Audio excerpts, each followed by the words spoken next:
ప్రభువైన యేసు నామములో వందనములు. శుభోదయం. యేసయ్య మాట అనే కార్యక్రమానికి ప్రేమతో నేను మిమ్మల్ని ఆహ్వానిస్తున్నాను. ఈ దినము మత్తయి సువార్త 24వ అధ్యాయము 40వ వచనం నుండి 44 వచనాల వరకు యేసు ప్రభువారు పలికిన విలువైన మాటను ధ్యానించుకుందాం. ఆ కాలమున ఇద్దరు పొలములో ఉందురు, ఒకడు తీసుకొని పోబడును, ఒకడు విడిచిపెట్టబడును. ఇద్దరు స్త్రీలు తిరుగలి విసురుచుందురు, ఒకతే తీసుకొని పోబడును, ఒకతే విడిచిపెట్టబడును. కావున ఏ దినమున మీ ప్రభు వచ్చునో మీకు తెలియదు గనుక మెలకువగా ఉండుడి.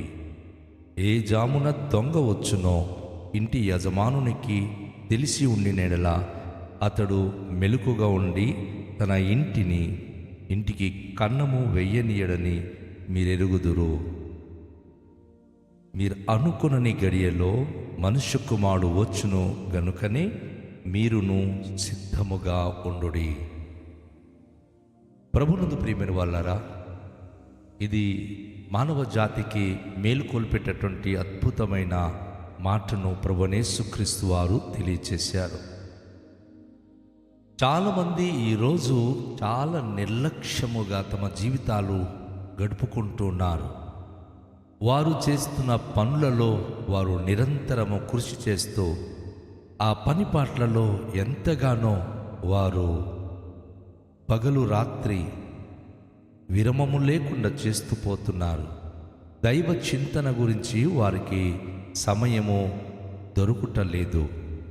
ప్రార్థించడం కానీ, వాక్యము ధ్యానించుట కానీ, దేవుని స్మరించుట కానీ మనుషులు ఈరోజు తమ సమయాలను కేటాయించట్లేదు. కనుక ఆనాడే యేసు ప్రభువారు చాలా ప్రాముఖ్యమైన విషయాన్ని తెలియచేశారు. దేవుని చేత ఏర్పరచబడిన దేవుని ప్రజలు నిత్యము దేవుని యొక్క భయభక్తిలో విశ్వాసంలో జీవిస్తారు. వారు భక్తి కలిగి జీవిస్తారు. భక్తి గలవారు, దేవుని చేత ఏర్పరచబడిన వారు నిత్యము దేవుని కొరకు సిద్ధపాటు కలిగి ఉంటారు. లోక మాలిన్యత అంటనివ్వకుండా తమకు తాము కాపాడుకుంటూ ఉంటారు. లోకములో వారికి సంభవించేటటువంటి రకరకాల పరిస్థితులను వారు జయిస్తూ ఆయనకు మహిమకరంగా జీవించే స్థితిలో వారు సిద్ధపాటు కలిగి ఉంటారు. లోక సంబంధమైనటువంటి ఏ చింతలో వారు పడిపోరు. ఎలాంటి లోక సంబంధమైన పరిస్థితులకు వారు ఏ మాత్రం కూడా తమ జీవితాలను వారు ఆ యొక్క షెడ్యూల్లోనికి చిక్కుకునుకును. కానీ వారు తమ యొక్క జీవిత ప్రయాణములో దైవికమైన భయభక్తితో వారి అనుదిన జీవితము ప్రార్థనలో, భక్తి విశ్వాసంలో కొనసాగించగలరు. ప్రభువైన యేసుక్రీస్తు వారి యొక్క రాకడ ఎప్పుడు సంభవిస్తుందో తెలియదు. ఇట్స్ మిస్టరీ, ఒక రహస్యం అది. కనుక ఇక్కడ ప్రభువైన యేసుక్రీస్తు వారు ఎలా తెలియచేశారు అంటే, ఆ కాలమున ఇద్దరు పొలములో ఉందురు, ఒకడు తీసుకుని పోబడును, ఒకడు విడిచిపెట్టబడును. నా ప్రియ సహోదరి సహోదరుడా, ఇద్దరు వ్యక్తులు పనిచేస్తున్నప్పుడు దేవుని చేత ఏర్పరచబడిన వారు ఎవరో వారు కొనిపోబడతారు. భయభక్తి కలిగిన వ్యక్తి దేవుని సందులో అదృశ్యమై దైవ రాజ్యానికి చేరుకుంటారు. దేవుని భయభక్తి లేని వ్యక్తి విడువబడతారు. అందుకే ఈ వాక్య భాగాన్ని అమెరికాలో ఈరోజు వారు పాటిస్తున్నారు. వారు వారి దేశంలో ఈ విమానయాత్రలో ఈ విమానాన్ని నడిపించేటటువంటి వారిలో ఒకడు అవిశ్వాసి ఉంటాడు, ఒకడు విశ్వాసి ఉంటాడు. ఒకడు సామాన్యమైన మనిషి ఉంటాడు, ఒకడు భక్తి గలవాడు ఉంటాడు. ఎందుకంటే ఈ వాక్యము వారి హృదయానికి తాకి ఒకవేళ విశ్వాసి అయిన వాడు కనుక ఎత్తబడితే విమానము కుప్పకూలిపోకుండా సామాన్యమైన ఒక వ్యక్తిని అక్కడ పైలట్గా ఉంచుతున్నారు. ఈరోజు దేవునికి ప్రియ జనంగమా, మీరు ఎక్కడికి వెళ్ళినా, ఒకవేళ మీ సముద్ర ప్రయాణంలో పనిచేస్తున్నా, వలలు వేస్తున్నా, పొలాల్లో పనిచేస్తున్నటువంటి బిడ్డలు పొలాల్లో పనిచేస్తున్నా, ఎవరు ఎక్కడ ఏ విధమైన డ్యూటీలో ఉన్నా ఇది మాత్రం మర్చిపోమక్కండి. మీ డ్యూటీ క్షేత్రములో, పొలములో కానీ, సముద్రంలో కానీ, మీ పనిపాట్లలో కానీ భక్తి గలవారు, భక్తిహీనులు ఇరువురు కలిసి పనిచేస్తూ ఉంటారు. చాలాసార్లు మన వాళ్ళు ఏంటంటే, ఇలాంటి వాళ్ళ మధ్య మేము పని చేయలేకపోతున్నామో అని చెప్పి భక్తిగల ప్రజలు, భక్తిహీనులైన మనుషులు పలికే మాటలకు చాలా బాధపడిపోతూ ఉంటారు. కానీ మీకున్న శుభవార్త ఏమిటంటే, వారు ఎవరు మిమ్మను ఎన్ని విధాలుగా మాట్లాడినా, ఎన్ని విధాలుగా మిమ్మల్ని ఎగతళి చేసినా గుర్తుంచుకోండి, భక్తి గలవారు ప్రభు రాకడలో ఎత్తబడతారు, భక్తిహీనులైన వారు విడువబడతారు. అందుకే ఇద్దరు పొలంలో పనిచేస్తున్నప్పుడు వారిలో ఒకరు కొనిపోబడుతున్నాడు, ఒకరేమో విడువబడుతున్నారు. అదేవిధంగా మరొక మాట కూడా ప్రభు చెప్తా ఉన్నాడు, ఇద్దరు స్త్రీలు తిరుగలి విసురుచుందురు, ఒకతే తీసుకుని పోబడును, ఒకతే విడిచిపెట్టబడును. ఈవెన్ ఇంటి దగ్గర తిరుగలి ఇసురుతో వారు పిండి ఆడిస్తున్నటువంటి స్త్రీలు, ఒక ఆమె గనుక భయభక్తి కలిగి విశ్వాసంతో ఉంటే ఆమె ప్రభు రాజ్యంలోనికి కొనిపోబడుతుంది. ఒకవేళ లోక సంబంధంగా గనుక రకరకాల జీవితాలు జీవిస్తున్న స్త్రీ గనుక తిరిగలి ఇసురుతున్నటువంటి స్థితిలో ఉంటే ఆమె విడువబడుతుంది. మనం గమనిస్తున్నాం, ఈరోజు అనేక చోట్ల స్త్రీలు గనుక కూడితే, గుంపుగా కూడితే, దేవుని గురించి మాట్లాడుట కంటే లోక సంబంధమైన మాట్లాడుట వారికి ఎంతో ఆహ్లాదం, ఎంతో ఇష్టము. కానీ అది దేవుని దృష్టికి మంచిది కాదు. స్త్రీలే కానీ పురుషులే కానీ ఇద్దరు ముగ్గురు కూడి ఉన్నప్పుడు దేవుని గురించి మాట్లాడాలి, ప్రార్థన చేయాలని యేసయ్య తెలియచేస్తా ఉన్నాడు. ఒకవేళ ఇద్దరు ముగ్గురు కూడినప్పుడు ప్రార్థన మానుకొని లోక సంబంధమైన వ్యామోహముతో, లోక సంబంధమైన జ్ఞాపకాలతో తమ కాలాన్ని గనుక గడిపితే ప్రభు రాకడలో అందులో ఎవరైతే భక్తిహీనంగా జీవిస్తున్నారో, ఎవరైతే భక్తిహీనమైన మాట్లాడుతున్నారో, ఎవరైతే ఈ లోక సంబంధమైన స్థితిలో ఉంటారో వారు విడువబడతారు. ఆత్మీయంగా జీవిస్తున్న వారు కొనిపోబడతారు, ఎత్తబడతారు. ఇది దేవుని యొక్క వాక్యం ద్వారా మనము నేర్చుకుంటున్న సత్యం. మనం నెక్స్ట్ చూసినప్పుడు ఈ వచన భాగంలో, అవున ఏ దినమున మీ ప్రభు వచ్చునో మీకు తెలియదు కనుక మెలుకుగా ఉండుడి. మనకు ఆ దినము కానీ ఆ గడియ కానీ తెలియదు కదా. ఎప్పటికీ మనం ఎలా జాగ్రత్తగా ఉండాలో జాగ్రత్తగా ఉండాలి. మన మాటలు కానీ, మన చూపులు కానీ, మన ప్రవర్తనలు కానీ, మన సమస్త గమనములు కానీ దేవుని దృష్టికి మంచిగా ఉండేటట్లుగా మనము చేయాలని దేవుని యొక్క వాక్యం మనకు బోధిస్తూ ఉంది. ఈ వాక్యములు మనం గమనించినప్పుడు పరిశుద్ధుడైన యేసు ప్రభువారు ఏ జాములో మనకు దర్శించడానికి వస్తున్నాడో, ఏ పరిస్థితుల్లో ఆయన మనను తన రాజ్యానికి కొనిపోవడానికి వస్తున్నాడో తెలియదు మనకు. కనుక ఆ దినము గురించి మనం జాగ్రత్త కలిగి ఉండాలని ఈ వచనం మనకు బోధిస్తుంది.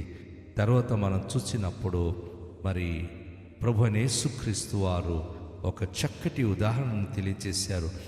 ఏ జామున దొంగ వచ్చునో ఇంటి యజమానునికి తెలిసి ఉండినలా అతడు మెలకుగా ఉండి తన ఇంటికి అన్నము వేయనీయడని మీరెరుగుదురు. దేవుని యొక్క వాక్యంలో మనము ఈ మాటను ధ్యానిస్తున్నప్పుడు, ఒక దొంగ ఒక ఇంటికి దోచుకోవడానికి వచ్చిన దొంగ తన సమయము చెప్పడు, కానీ తనకు అనుకూల సమయంలో ఆయన దొంగతనం చేస్తాడు. మన ప్రభు ఈ భూలోకమున్న మానవ జాతిని తన పరలోక రాజ్యానికి కొనిపోవడానికి ఆయన ముందుగా చెప్పి రాడు. కాకపోతే ఆయన వచ్చే దర్శన విధానము, ఆయన వచ్చేటటువంటి ఆ క్షణానికి సరిపోయినటువంటి కొన్ని ఆనవాలు మాత్రమే మనకు తెలియచేశాడు. ఇప్పుడు మనం చూస్తున్న ఈ లోకంలో రకరకాల కరువులు కానీ, భూకంపాలు కానీ, అనేకమైన అత్యాచారాలు కానీ, అనేకమైన కీడు చేస్తున్న మనుషుల గురించి కానీ మనం విన్నప్పుడు ఏమి అన్యాయము, ఏమి ఘోరం అని అంటుంటాం. కాదండి, అది ఆయన రాకడకు సూచన. ఆయన వచ్చే ముందు విపరీతంగా అన్యాయము, అక్రమము, భయంకరమైన హింసకాండము, భయంకరమైన విరుద్ధ భావాలు, ఈ అతివృష్టి, అనావృష్టి, యుద్ధాలు, మానభంగాలు ఇవన్నీ జరుగుతాయి. ఇవన్నీ జరిగినప్పుడు మనం వాటిని గురించి భయపడుతున్నామే కానీ, అయ్యో దేవుడి మాటలు ముందే చెప్పారు, ఆయన రాకడకు ముందే ఇవి జరుగుతాయని చెప్పి ఆ భయము కానీ అలాంటి మెలకుద కానీ ఎవరికి రావటం లేదు. కనుక ఏ జామున దొంగ వచ్చునో ఇంటి యజమానునికి తెలిసి ఉంటే ఆయన అతను మెలకుగా ఉండి తన ఇంటి దొంగతనం కాకుండా కాపాడుండేవాడు. కానీ తనకు తెలియదు కనుక ఆయన అనుకొనని గడియలో దొంగ వచ్చినట్లుగా దేవుడు కూడా నువ్వు అనుకొనని గడియలో నిన్ను దర్శించడానికి వచ్చినప్పుడు మరి ఆ గడియ గురించి నీకు తెలియకపోవడం బట్టి మరి నువ్వు విడువబడతావేమో. అందుకే నువ్వు సిద్ధముగా ఉండాలి. ఎప్పుడు మెలకుగా ఉండి ప్రార్థనలో జీవితము గడపాలి. ఎంతవరకు మనకు దేవుడిచ్చిన అవకాశం బట్టి మంచి చేయడం మనం నెరిగి ఉన్నామో అంతవరకు మనం మంచి చేస్తూనే వెళ్ళాలి. కీడు చేయడం మానుకోవాలి. అబద్ధాలు చెప్పడం మానేయాలి. ఎవరికి మనం ఏ విధమైనటువంటి గాయపరచడం మానేయాలి. అందరికీ మంచి చేయడం అనేది మనం నేర్చుకోవాలి. అందరితో మంచిగా ఉండే అనుభూతులు మనం కలిగి ఉండాలి. అందరితో మన స్నేహభావంతో వెళ్ళాలి. ప్రభు వచ్చేటప్పుడు మన సత్క్రియలు ఆయన చూడాలని ఆశపడుతున్నాడు. దుష్క్రియలు చేయువారు దేవుని ముఖము చూడలేరు, ఆయన ఎదుటెళ్ళి నిలబడలేడు. మెలకుగా ఉండే వ్యక్తులు ఎవరు అంటే చెడుగునకు దూరంగా ఉండువారు, చెడ్డ కార్యములు చేయకుండా తమకు తాము కాచుకొని కాపాడుకొని జీవించే వ్యక్తులు, వారు దేవుని దగ్గర మెలకువగా ఉండే వ్యక్తులు. నా ప్రియ సహోదరి, నా ప్రియ సహోదరుడా, ఈరోజు దేవుని వర్తమానం వింటున్నాం. ప్రభు రాకడలో నువ్వు ప్రభుతో పాటు ఆ పరలోక రాజ్యంలో చేరాలనుకుంటున్నావా? ఈ లోకం మనకు శాశ్వతము కాదు. ఈ లోకం నుంచి మనం కొనిపోబడి ఆయన రాజ్యములో చేరాల్సిన వారమై ఉన్నాం. కనుక ఆయన రాజ్యములో చేరడానికి మనం ఏం చేయాలి? మనం మెలకుత కలిగి ఉండాలి. మనం ఆడే మాట విషయంలో జాగ్రత్త, నడిచే నడత విషయంలో జాగ్రత్త, ప్రజలతో మనం ఉండే సమైక్యతగా ఉండే విషయంలో జాగ్రత్త కలిగి ఉండాలి. మన వలన ఎవరు హాని కలగకూడదు, మన ద్వారా ఎవరు బాధపడకూడదు. ఎందుకంటే ఒకరికి మనం బాధించామంటే మరి అనేక రెట్లు బాధ మనము పడాల్సి వస్తుంది. కనుక ఇతరులకు మనం మంచి చేస్తూ మెలకుగా ఉండి దేవునికి మహిమకరణ బిడ్డలుగా జీవించే వారమై ఉండాలి అని ప్రభు తన వాక్యం ద్వారా మనకు హెచ్చరిక చేస్తూ ఉన్నాడు. కనుక ప్రతి ఒక్కరూ ఈ సమయంలో దేవుని రాకడకై మెలకుత పాటించి జీవిద్దాం. మెలకుగా ఉన్నప్పుడు తనను కాపాడుకోగలడు, తన కుటుంబాన్ని కాపాడగలడు, తన జీవితాన్ని కాపాడుకోగలడు. ఒకరు మెలకుత లేకుండా గనుక మత్తు అయి ఉంటే, లోకపు మత్తులో గనుక ఒక మనిషి తన జీవితము ఆయన దారుణంగా గనుక దానిని విడిచిపెడితే ఆ పరిస్థితులు తనకు మత్తుత కలిగించి దైవం వైపు వెళ్ళనివ్వకుండా అడ్డుపడుతుంది. అందుకే ఈరోజు అనేక మంది ప్రజలు ఈ లోక సంబంధమైనటువంటి అనేకమైనటువంటి పరిస్థితులకు బానిస అయిపోతున్నారు, మత్తయిపోతున్నారు. ఆ మత్తు వారికి దైవం వైపు రానివ్వకుండా చేస్తుంది.